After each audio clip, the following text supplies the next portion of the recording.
Pranic Process Online Day 7. Lots of days. We've been together now for many days. And we had fabulous sharing together. So now we're heading to the finish line. And we have fabulous insights still to convey to you. Yesterday we talked a lot about how to recharge your energy with sacred sites and how to work with sacred sites to remove blockages and to have better energy in general. Wow, everything is falling apart here.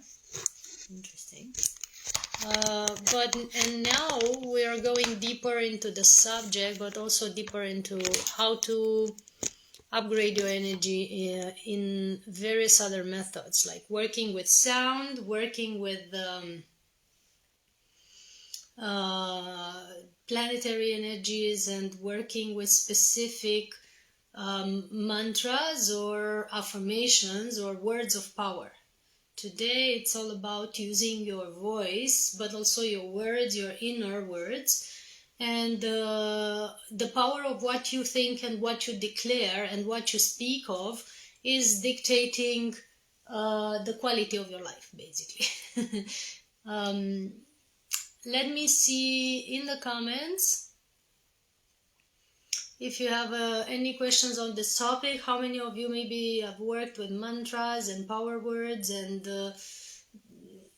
various affirmations even, or have seen how you can manifest with your thoughts and with your inner chatter. You know, sometimes your inner chatter, your inner words, what you tell yourself basically, is more powerful than what you speak out loud. So because everybody now can perceive vibration to a certain degree, sometimes it's very difficult for people to perceive you in a right way when you send mixed messages. So if your words are saying something and your soul is emanating something else, or your energy is emanating something else, it will be problematic to actually align your life, right? If there's this harmony between what you are declaring and what you are feeling, many people now can sense it, and very little people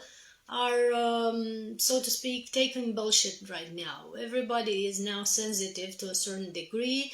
Everybody is tuned in to your frequency, and they kind of feel when something is off. For example, I have a friend who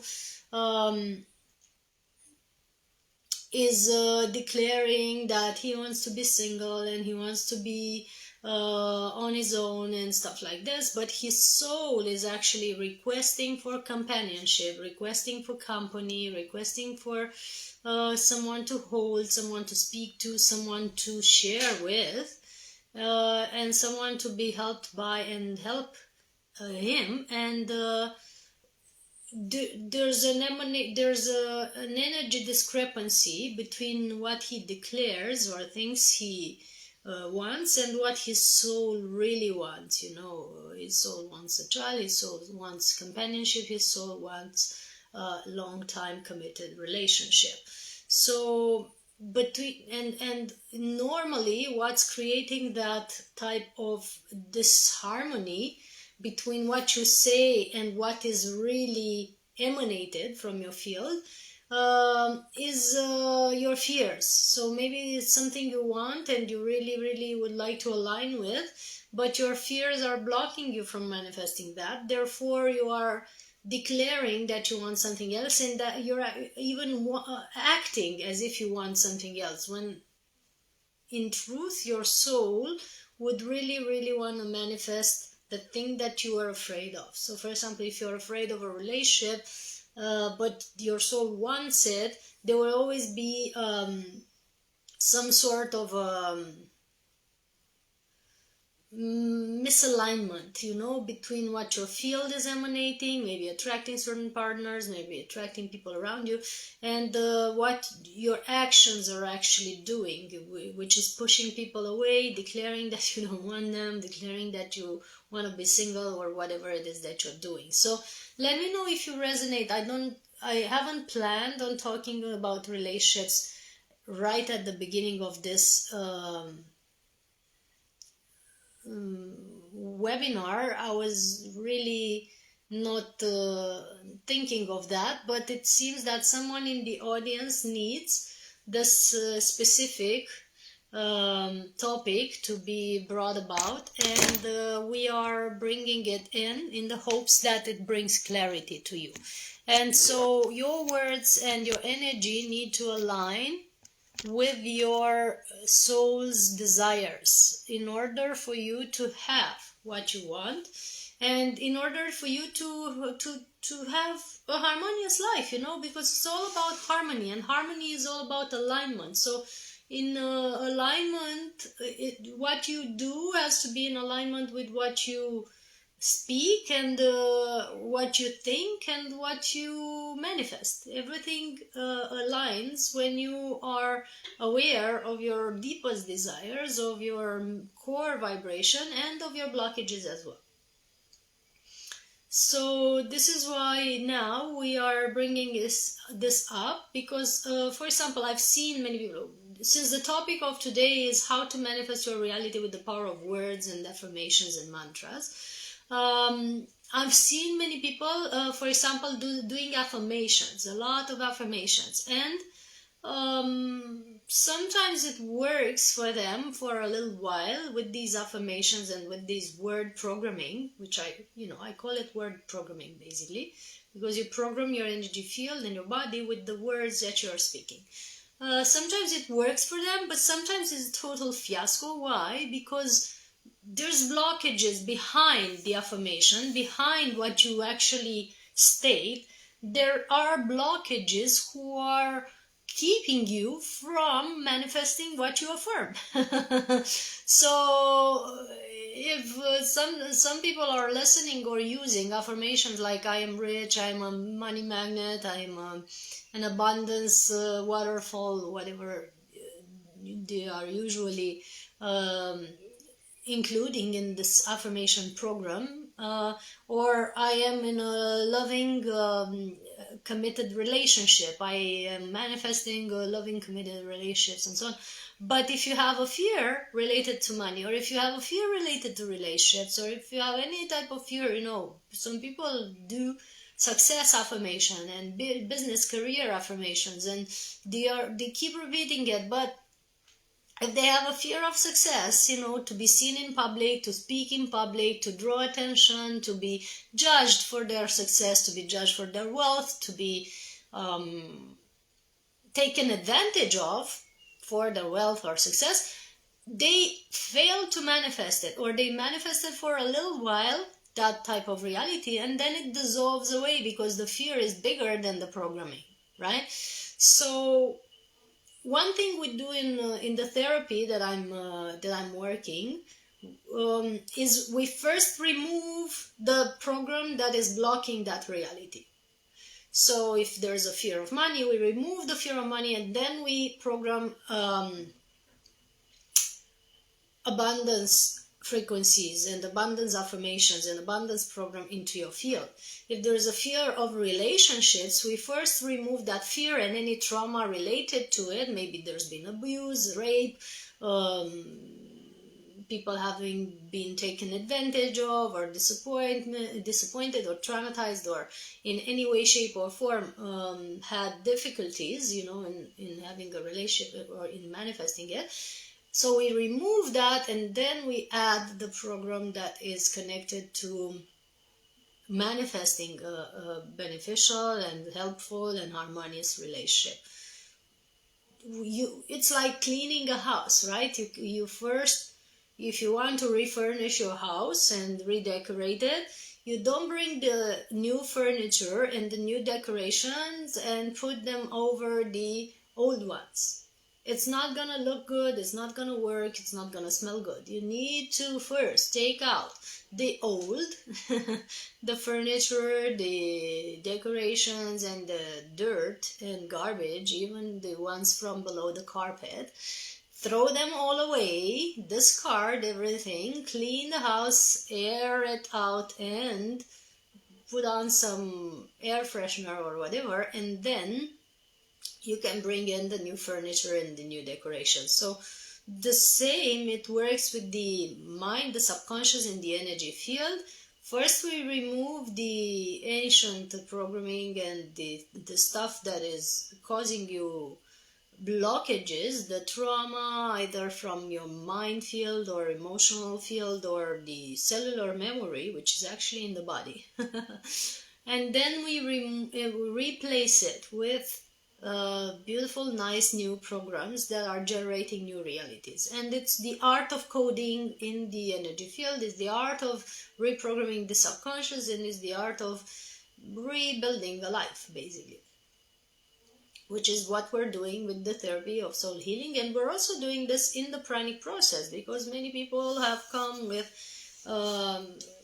programs saying that you only you'll only be healthy if you eat 3 meals a day, or 5 snacks in between, or stuff like that. It's not really true, and it's not really accurate, and we need to shift that and shift the perception we have about energy, about matter, about how everything works. And when we change that, we can actually have a better way of perceiving consciousness and of encompassing all this new reality that you want to create. So step number 1 in working with words and mantras and affirmations in general is to look at the programs that are opposing to or going against that type of affirmation, and see if you have any, and see if you have any fears related to what you affirm, and if there's any area contracting in your body when you affirm that specific thing that you want to manifest, right? Another thing is when people are working with mantras. I love mantras. There's the Am Mani Padme Hum, Tibetan mantra, that is the mantra of Kuan Yin, that dispels any obstacles or dark energy. I love it, but do you really know what it means? So if you don't really know what you're saying, the mantra only has power up to a certain level. It's not fully manifesting its potential. It's better if you know what you're saying, because then your subconscious is actually reacting to the meaning, to the sense of the words, and so when you start working with mantras that are not in your own language, you could transform them in your own language. But when you start using Sanskrit mantras or Tibetan mantras, it's best that you actually learn deeper about those mantras and the meaning of them, so that each sound, each word of that mantra resonates not only in your cells and energy field, but also in your subconscious, because the mind has the power to create reality. So when you know the meaning, you align your energy field, your body, with your mind, and it becomes more powerful. And another thing that we need to add to using mantras and words of power or affirmation is to align our emotions to it. So this is what I was talking about before with removing the blockages and traumas. When you have a certain mantra or affirmation and you know the meaning, and your subconscious is reacting to it, but it also has an emotional trauma related to that specific affirmation. When you say I'm rich and your parents have been fighting about money, or your mom left your dad for someone richer, or whatever it was, it will resonate with a specific trauma in your field. That word rich will create a frequency in your field that will be rather disempowering, rather something that you would like to avoid, right? So that's why from the emotional field it needs to be cleared.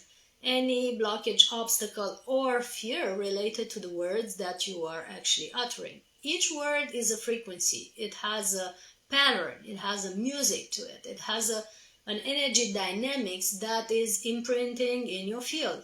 Masaru Emoto has done studies on the molecules of water, as I was saying in the other webinar, and these studies have shown that every word is shifting the shape of the molecules of water in a specific way. So when you state a certain word, your water in your body is shifting, because you're 80% water at the cellular level, over 90% water at the molecular level, which means 90% of you is shifting with every word that you are saying. Every word is generating a certain shift in your molecular structure, in your water, right? In your body, basically. So being mindful of your words and your expressions, and trying to avoid curse words or lies, your own waters, your own body, your own molecules, by using empowering words, right? I'll just give an example of people that when they don't do something right in some way,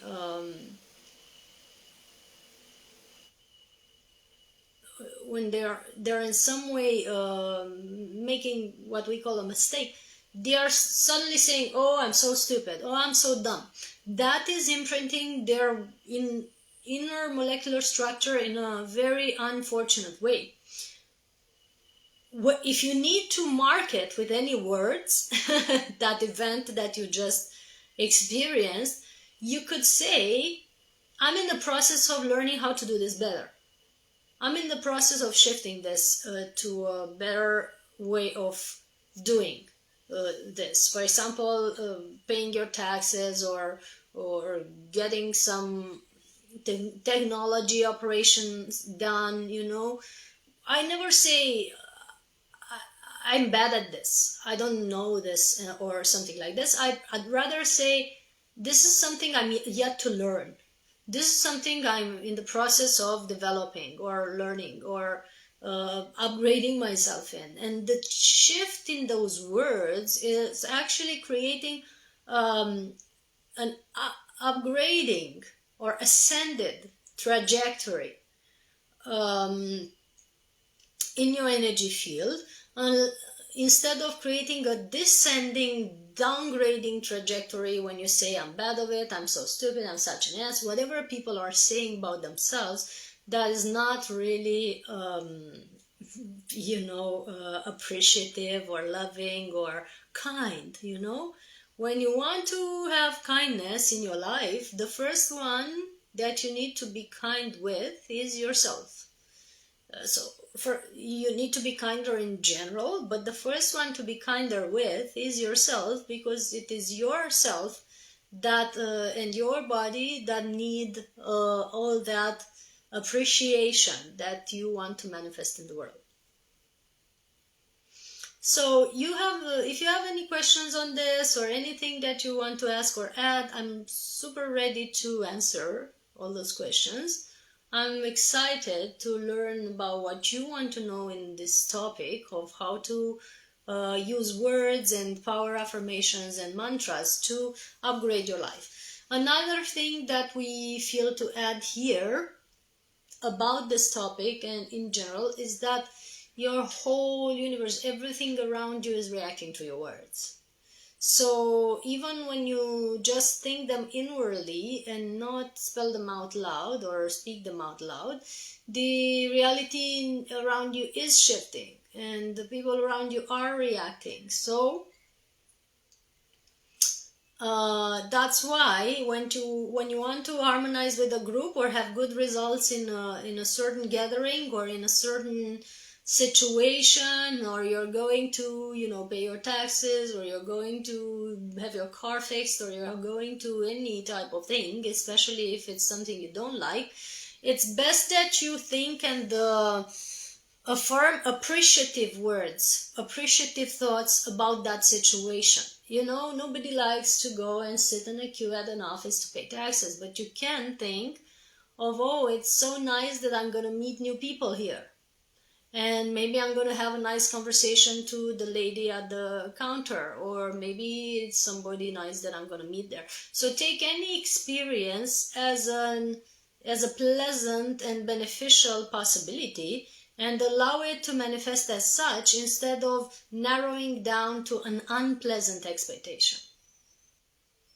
And that's the power of your mind, it's the power of your inner thinking, and it's the power of your inner wording. Another thing that you can do, that is, when you are having a dispute with someone, or a disagreement, a conflict, I wouldn't say conflict, but something you don't agree on. You can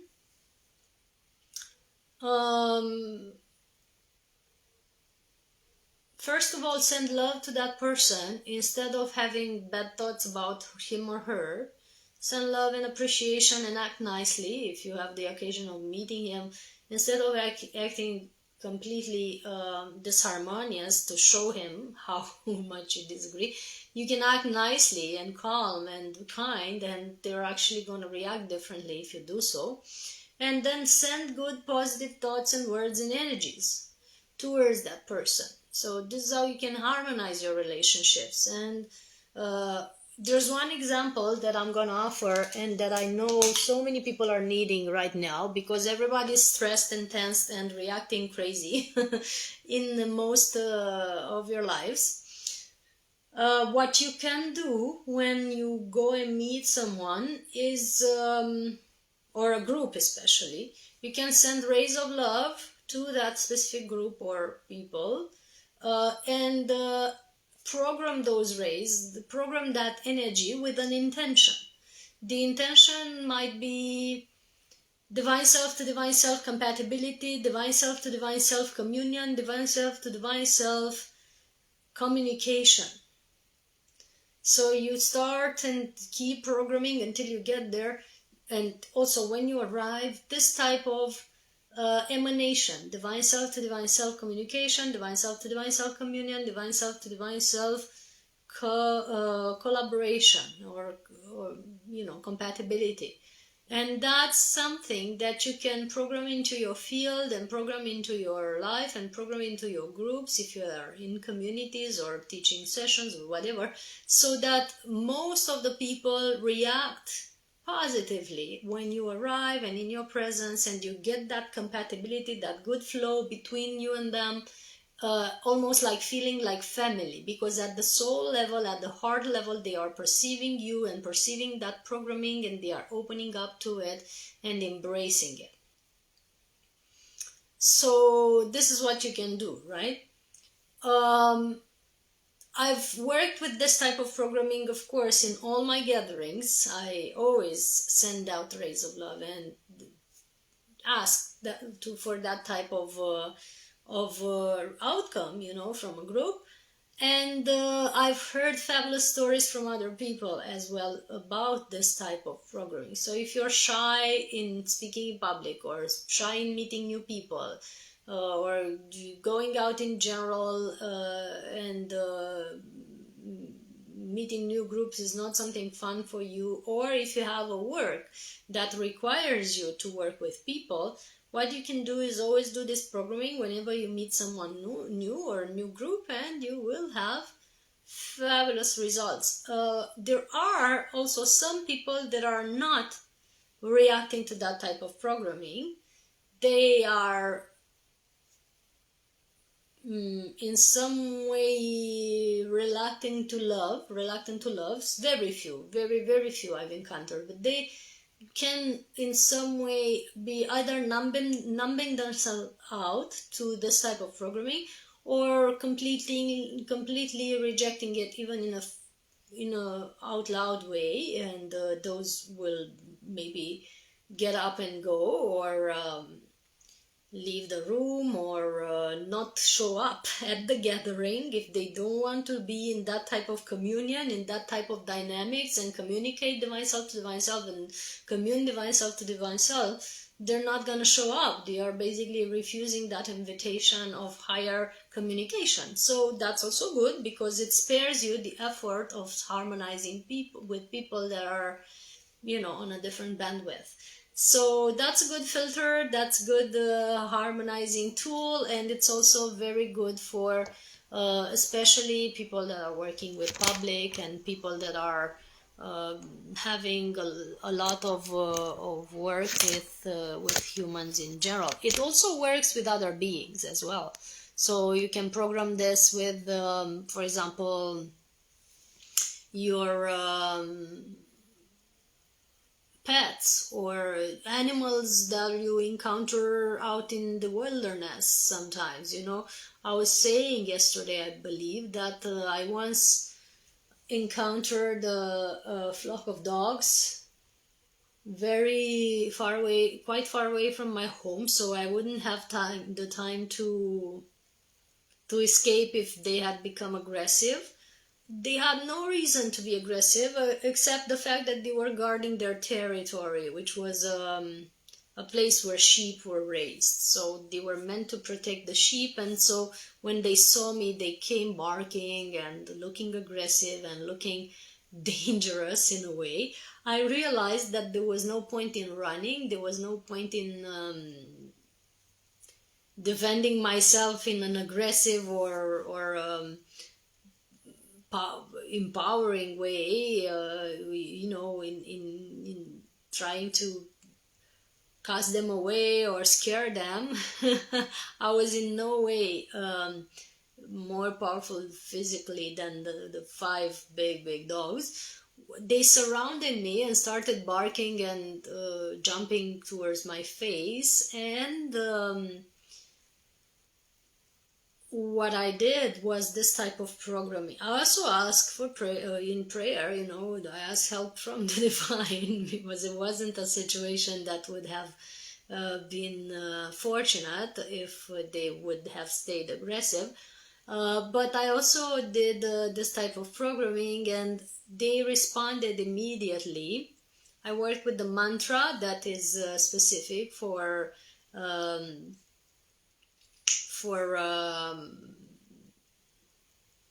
the root chakra, that is connected with the realms of the dogs as well.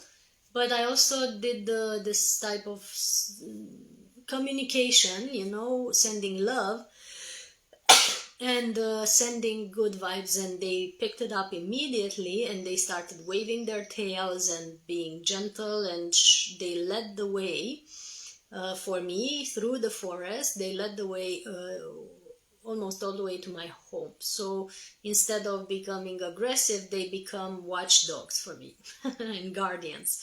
So many times I have guardians in nature, either dogs or fox or birds and stuff like this. But in that specific moment, they were intending to first defend their territory, and for a few moments they were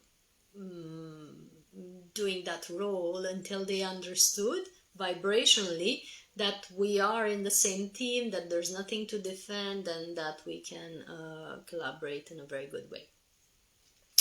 So with this being said, this is the power of mantras and inner intentions and inner wording, and I hope this has been beneficial for you. I'm reminding you that this is part of an 8-day program that you can still participate in. So there's a link in the description of the video, and it's also being placed in the comments now on Facebook, and you can still join either to watch the webinars in recording or to be live in the webinars that are still yet to come. We are continuing today for another half an hour maybe with a powerful meditation. Each of the gatherings that we're having are completed with an exercise of recalibration and harmonization that is really, really powerful. So we invite you to maybe sign in for this webinar or the whole program to benefit from that meditation. And and the link is now in the comments as well. Those of you on YouTube, you already are in the program, so no need for that link. If you want to go deeper, however, in this type of reprogramming and working with new energies, new programs, new intentions for your life, we can work together one-on-one. You know, I do therapy, a therapy that's called soul healing, which means healing from the soul, basically. I am working with this for more than 12 years now. I'm trying to calculate. And it's been really powerful, even for me, to notice how impressive people's life can shift after one session even. But in multiple sessions, we peel off the layers of what's being hidden as traumas, as blockages, as nodes in your energy field and in your body and in your mind. And we dissolve those and replace them with powerful new energies and programs. And that's what my therapy is all about. And we then prescribe also physical remedies. You know, if for example you've had an illness for a long time and or a certain pattern for a long time, we prescribe essential oils and plants, teas, and types of exercises that can remove that blockage. So not only we work with energy, but we also work with matter for what you need to heal. And there are a few packages that we've created, groups of sessions or packages of sessions that we've created for the sole purpose to encourage people to be perseverant in their sessions. So instead of doing one or two sessions and then taking on other endeavors, we've helped people save a lot and engage or persevere with at least 5 or 7 sessions. And usually after 5 or 7 sessions, the life of a person is completely shifted. But there have been people in our therapy that have decided to continue with at least 2 more packages, so another round of 7 sessions, and maybe they had 7, 14, or 21, just because of the fabulousness of what they have been discovering. So they have discovered so many deeper layers in themselves, and they have noticed such upgrades in their energy field that the sessions were no longer for healing, but even for upgrade and transformations that they were wanting to move through in their lives. And it's kind of like an energy coaching combined with healing, combined with natural remedies as well. So very, very deep work. So that's also an option that we are offering, and it's in the comments. All the details about the sessions, we're placing it also in the comments on YouTube for the ones who are joining on YouTube. And we see each other tomorrow around the same time, and streaming live for another half an hour on Facebook. Hopefully you join the whole program. Actually, it's not for free, but it's worth the price because it's a general energy upgrade that is fabulous. And also at the end of this month, 27th to 29th of May, we go into fantastic energy places of Romania, sacred sites of Romania, in a retreat called Upgrade Your Energy. And you can see some photos on my Facebook page from the trip that I had yesterday in one of these sacred sites. For the full moon, we went to the Romanian Sphinx. And this is where I'm taking you in this Upgrade Your Energy retreat. And to some other specific temples and sacred places of Romania that are very, very much proficient in synchronizing your field, in upgrading your body, and in bringing you lots and lots and lots of benefits on all levels. So hope to see you there. The link is also in the comments here. And there's 6 places left. Very exclusive retreat because we want to be very close and work like a family. And therefore, it's best that you book yours because it's no longer than 10 days from now that we are starting. So hope to see you there, and big hugs of love, and see you next time, whenever that is. Big hugs.